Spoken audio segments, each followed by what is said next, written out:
இன்னைக்கு ஜனவரி 26, 2019 இந்தியாவின் 70வது குடியரசு தினம். இந்த நாள்ல நாடு முழுவதும் கோலாகலமா கொண்டாடிட்டு இருக்காங்க. இதேபோல் இந்தியாவின் முதல் குடியரசு தினம் 1950 எப்படி கொண்டாடி இருப்பாங்க கொஞ்சம் பார்க்கலாமா? இந்திய வரலாறு on Curry Podcast Channel. Amid scenes of unforgettable splendor, Delhi celebrated the first anniversary of the Indian Republic. 1950 டெல்லியில் நடந்த முதல் இந்திய குடியரசு தின விழாவில் இருந்து A huge concourse of people witnessed the President's ceremonial drive along Kingsway. சுதந்திர இந்தியாவின் முதல் குடியரசுத் தலைவர் ராஜேந்திர பிரசாத் தலைமையில் The parade by the armed forces, at which Dr. Rajendra Prasad took the salute, was watched by a large and distinguished gathering. இந்திய தலைநகர் டெல்லியில் இந்திய பிரதமர் மறைந்த இந்திய படை வீரர்களுக்காக இந்தியா கேட்டில் உள்ள அமர் ஜோதிக்கு வீர வணக்கம் செலுத்துவதுடன் தொடங்கும் விழாவில் குடியரசுத் தலைவர் மூவர்ண கொடியை ஏற்றி படை வீரர்களின் அணிவகுப்பை பார்வையிடுகிறார். Earlier, the President presented 4 Paramveer Chakras for gallantry during the Jammu and Kashmir operation. 2 of them were awarded posthumously. Captain Ram Raghubarane was the proud recipient of the Paramveer Chakra, the highest award for gallantry. Havildar Karam Singh also received the Paramveer Chakra in person.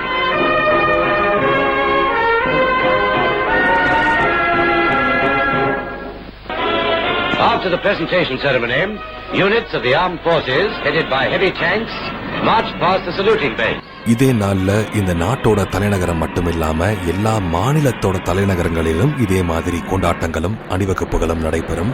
அந்த மாநிலத்தோட ஆளுநர்கள் கொடியேற்றி அம்மாநில காவல்துறையினர்கள் அணிவகுப்பு நடத்துவார்கள். இதில் சிறந்த காவல்துறையினருக்கான சிறந்த குடிமக்களுக்கான விருதுகளும் வழங்கப்படும். இந்தியாவிற்கு முழு விடுதலை வரும் வரை போராடுவோம் என்று ஜனவரி மாதம் 26ஆம் தேதி 1930ஆம் ஆண்டு இந்தியன் நேஷனல் காங்கிரஸ் கட்சி அனைத்து தரப்பு மக்களையும் ஒன்று சேர்த்தது. Members of the Indian Navy followed the infantry units. After them came the representatives of the Indian Air Force, the youngest arm of the nation's defense services. Jallian வாலாபாக் படுகொலை சம்பவத்திற்கு பிறகு இந்தியாவின் முழு விடுதலைக்காக அனைத்து தரப்பு மக்களும் ஒன்று சேர்ந்தார்கள். அவர்கள் 1930 ஜனவரி 26 பூர்ண ஸ்வராஜ் தினம், முழு விடுதலை தினமாக நினைவு கூறினார்கள். There was a famous Jaipur horse which has won laurels on many a battlefield. Here is the well-known camel corps from Jaisalmer. இந்திய விடுதலைக்கு பிறகு சிறப்புமிக்க அந்த ஜனவரி 26லேயே இந்திய குடியரசின் ஆட்சியை துவங்கலாம் என்று தலைவர்கள் முன்னிறுத்தினார்கள்.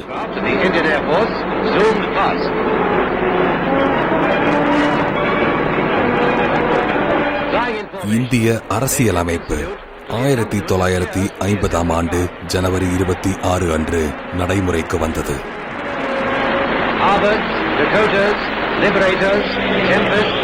Spitfires and jet planes participated in the flypast. Doctor B.R. Ambedkar அவர்களால் 2 வருடம் 11 மாதங்கள் எழுதப்பட்ட இந்திய அரசியலமைப்பு உலகின் மிகப்பெரிய அரசியலமைப்பு. Depicting famous episodes from Indian history.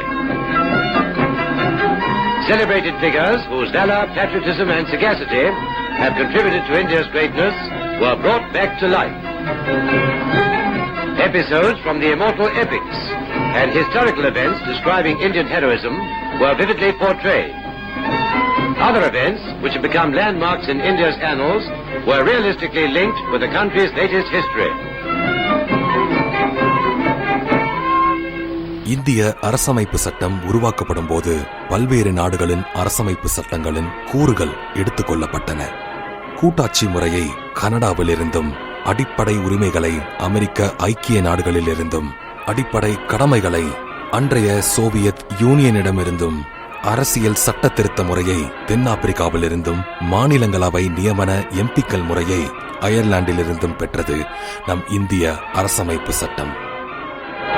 Later, the parade and the historical procession moved through the principal streets of the city.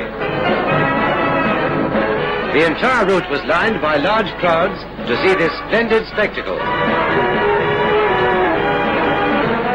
The men of the defense services were greeted with cheers all the way. The pageant was organized by the Delhi Education Department.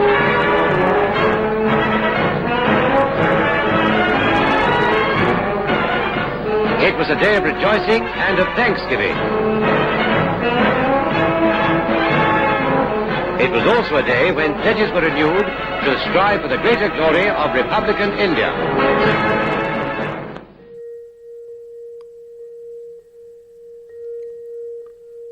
இந்தியாவின் மக்களாகிய நாங்கள் இந்தியாவை ஒரு சுதந்திரமான சமுதாய நலம் நாடும் சமய சார்பற்ற சம உரிமை குடியரசு நாடாக அமைக்க மனமார்ந்து முடிவு செய்து அதன் குடிமக்கள் எல்லோருக்கும் சமூக பொருளாதார மற்றும் அரசியல் நியாயமும் எண்ணத்தில் வெளிப்பாடுகளில் நம்பிக்கையில் மதம் மற்றும் வழிபாடுகளில் சுதந்திரமும் சமூக நிலையில் மற்றும் வாய்ப்புகளில் சமத்துவமும் கிடைக்கச் செய்யவும் ஒவ்வொரு மனிதனின் மதிப்பையும் நாட்டின் உரிமையையும் முழுமையையும் காக்கும் வண்ணம் அவர்கள் அனைவரிடமும் உடன்பிறப்புணர்வை ஊக்குவிக்கவும் நம் அரசியல் அமைப்பு உருவாக்கும் அவையில் இந்த 1949 ஆண்டு நவம்பர் மாதம் 26ஆம் நாள் இங்கனம் இந்த அரசாங்க சாசனத்தை இயற்றி எங்களுக்கே தந்து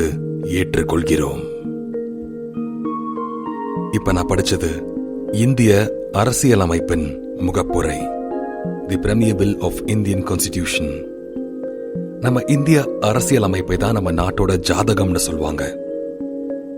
நம்ம நாட்டின் கடந்த காலத்தை பார்த்து அதற்கு ஏற்றவாறு வருங்காலம் எப்படி இருக்க வேண்டும் என்று பல பேரால் உருவாக்கப்பட்ட இந்த இந்தியன் கான்ஸ்டிடியூஷன் உருவான நாள் இன்று 70 வருடங்களாச்சு. குடியரசு நாடாக இந்தியா மாறி இன்னும் பல மைல்கள் நம்ம போக வேண்டியது இருக்கு, பல வருடங்கள் நாம தாண்ட வேண்டியது இருக்கு. இந்தியனாக தாண்டுவோம். தேங்க்யூ. கரி பாட்காஸ்டின் ஸ்பெஷல் எபிசோட் கேட்டிருக்கீங்க.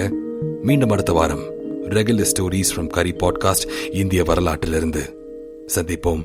நன்றி.